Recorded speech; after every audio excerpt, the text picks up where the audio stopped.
I want to ask you a question. What do you think is the most dangerous thing a Jamaican can become? A criminal? A rebel? A troublemaker? Someone who refuses to stay in their place? Those are the answers the system trained you to think of, because those are the answers that keep you afraid of your own power. The same answers that keep you policing yourself, that keep you small enough to be managed. The most dangerous thing a Jamaican can become has nothing to do with any of those things. The most dangerous thing a Jamaican can become to every system that was ever built to control, to diminish, to exploit, or manage the Jamaican people is simply this: fully themselves. A Jamaican who fully knows who they are, where they come from, what their ancestors survived, what was placed in them that no system could reach, what they are capable of when the wound stops defining them and the truth starts. That Jamaican, fully awake, fully themselves, fully free in their own mind, is the one thing that every colonial system, every political trap, every religious institution, every cultural wound was ultimately designed to prevent. Here is something the history books never told you about colonialism. The colonizers were afraid, not of the weapons the enslaved people had. They had none. Not of their numbers, though they outnumbered the colonizers dramatically on every Caribbean island. They were afraid of something that could not be physically contained, something that lived in the people themselves and could not be taken away no matter what was done to their bodies. They were afraid of what the African people knew about themselves. These were not people who had been broken before they arrived. These were people from civilizations and sophisticated governance structures, from agricultural systems, from spiritual traditions, mathematical knowledge, architectural achievements that rivaled anything the European world had produced. There were people who understood their relationship to the land, to the ancestors, to the cosmos, to each other in ways that the colonial mind could not fully comprehend, and therefore could not control through ordinary means. So the colonial system did not just enslave the body, it targeted the knowing, it targeted the self-conception, it targeted the ancestral memory. Because a people who know who they are cannot be fully managed. A people who remember their own greatness cannot be convinced that their natural condition is servitude. Every mechanism we have examined in these series, the colorism, the family trauma, the colonial church, the political trap, was ultimately in service of one goal: to make the Jamaican people forget what they were, to replace ancestral knowing with colonial conditioning, to create enough self-doubt, enough self-rejection, enough internal division that the external chains became unnecessary. The people would manage themselves.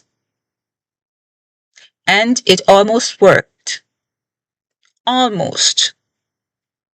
Because the Maroons ran to the mountains, the ancestral traditions survived underground, the music carried what the church tried to silence, because the land held what the system tried to erase.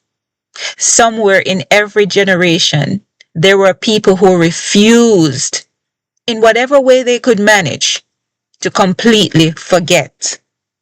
That refusal is your inheritance. And today, we're talking about what it means to fully claim it. I want to tell you what survived. not what was preserved in museums or documented in academic papers.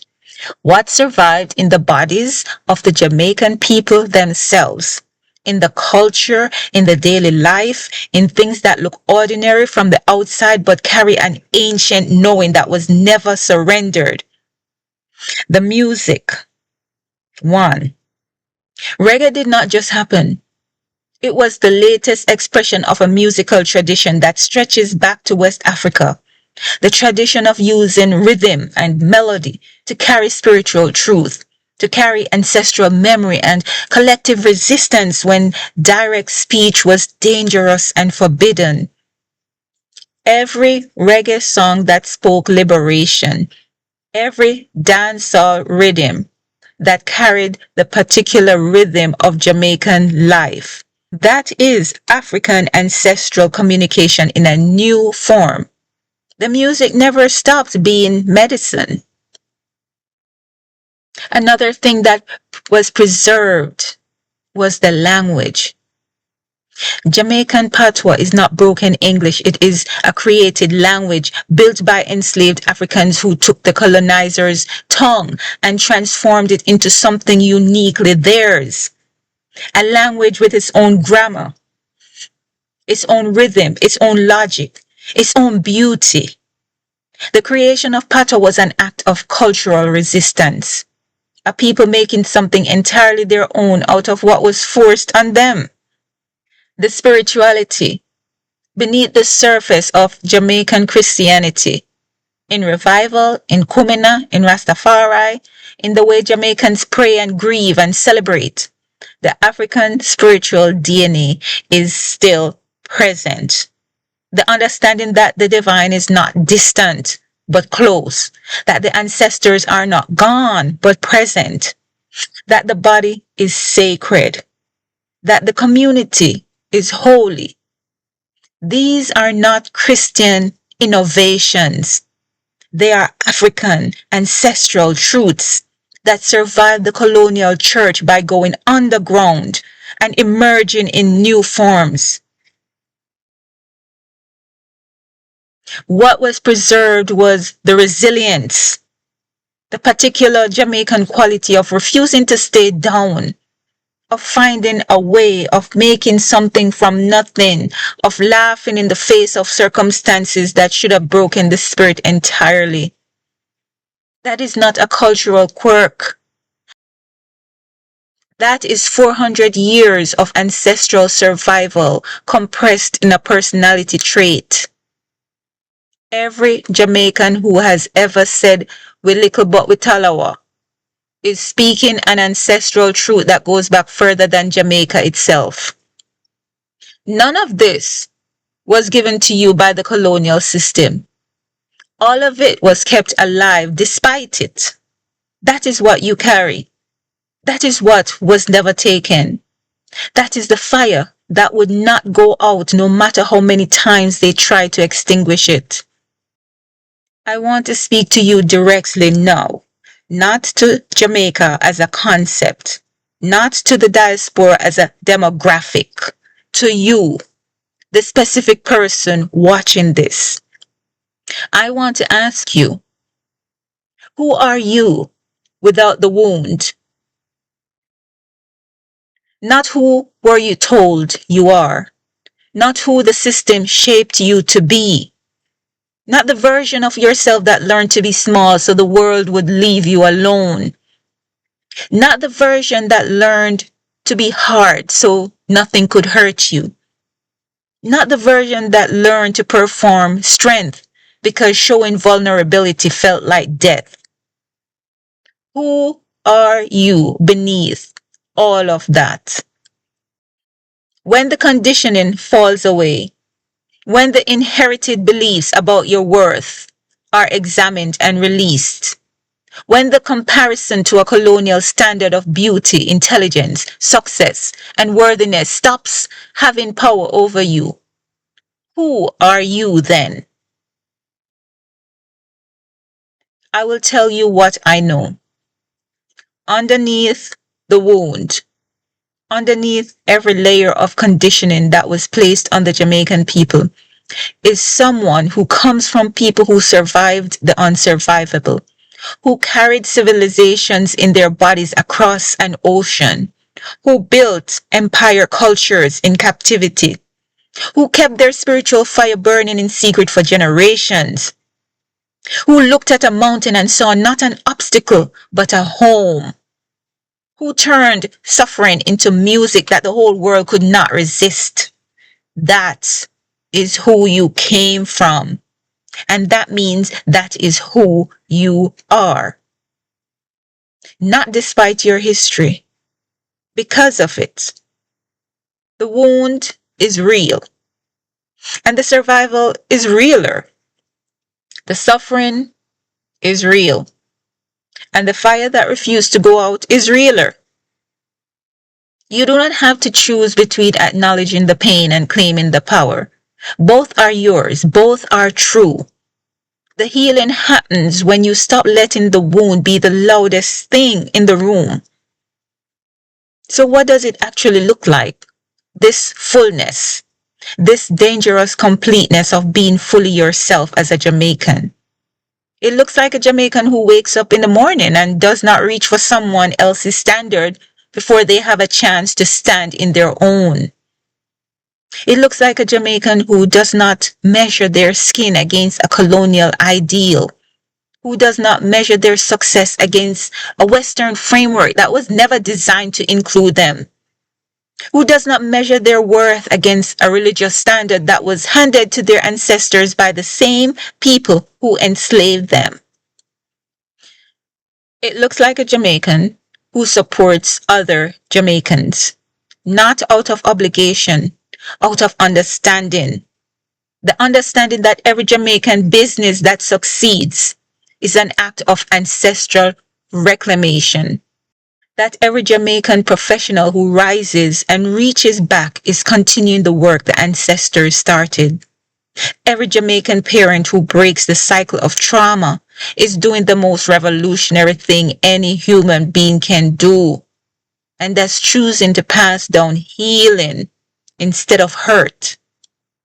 It looks like a Jamaican who has examined the beliefs they inherited about God, about politics, about beauty, about worth, about what they deserve, and kept what is true and released what was installed by a system that needed them small. It looks like a Jamaican diaspora that stops competing with itself and starts building with itself. That understands that the same resilience that survived the plantation, the same creativity that invented an entire musical genre, the same intelligence that built something from nothing in every country it landed in, that same power directed collectively toward building Jamaican economy and cultural sovereignty is unstoppable. That Jamaican, that fully awake, fully healed, fully themselves Jamaican, is not dangerous to other people. They are dangerous to every system that was ever built on the premise that Jamaican people could be kept from knowing who they truly are. And that system's time is running out. I want to say something now that I need you to receive in the deepest place you have. You were not born into weakness.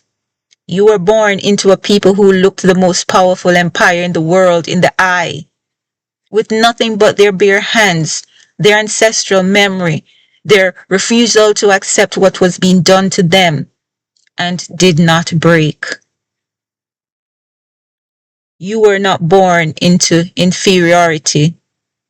You were born into a people whose music became the soundtrack of global liberation, whose athletes became the fastest humans the world has ever measured, whose writers, poets, philosophers, and prophets shaped the consciousness of entire generations, whose tiny island produced a man whose face is on walls in every country on earth because the truth he carried could not be contained by any border.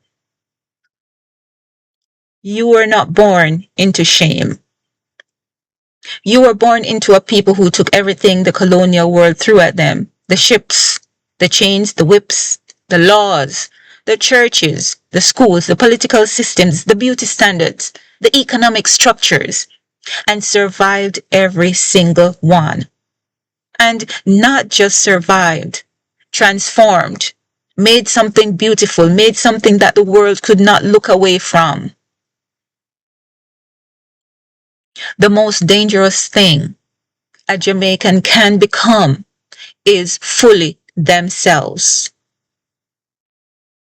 Because a Jamaican who is fully themselves know that they were never what the system said they were. They know that the wound is not the identity, that the survival is the proof of what they carry. They know that the fire in their blood is older and deeper and more powerful than any system that was ever built to put it out. That Jamaican cannot be managed, cannot be divided, cannot be bought with a bag of rice and a zinc fence. They cannot be convinced that their liberation is only available after death. They cannot be kept from the beach that belongs to them or the land that their ancestors built with their bodies. That Jamaican is what this entire series has been preparing you to become. Not someday, now. 7 videos, 7 truths. The skin they taught you to reject, yours. The family wound that was never yours to carry, named and released. The church that replaced your ancestral connection with compliance, now seen clearly. The land that was never lost, now remembered. The political trap that was built before you were born, now dismantled in your mind. The medicine that was always in the land is now reclaimed. And now this, the truth that all 6 were pointing toward. You are the most dangerous thing. Not because you are violent, not because you are angry, not because you are a threat to anyone's safety. Because you are awake, because you remember, because you know who you come from and what that means. Because the wound no longer defines you, because the survival does. Go be dangerous. In the way you raise your children, breaking cycles instead of passing them on. In the way you build your business, keeping Jamaican wealth in Jamaican hands. In the way you vote for accountability, not tribalism. In the way you stand at the beach that belongs to you and refuse to accept offense where there should be freedom. In the way you look in the mirror every morning and recognize, without needing anyone to confirm it, that what you see is the descendant of people who survived everything. The soul remembers. The land remembers. And now, finally, completely, irrevocably, you remember too.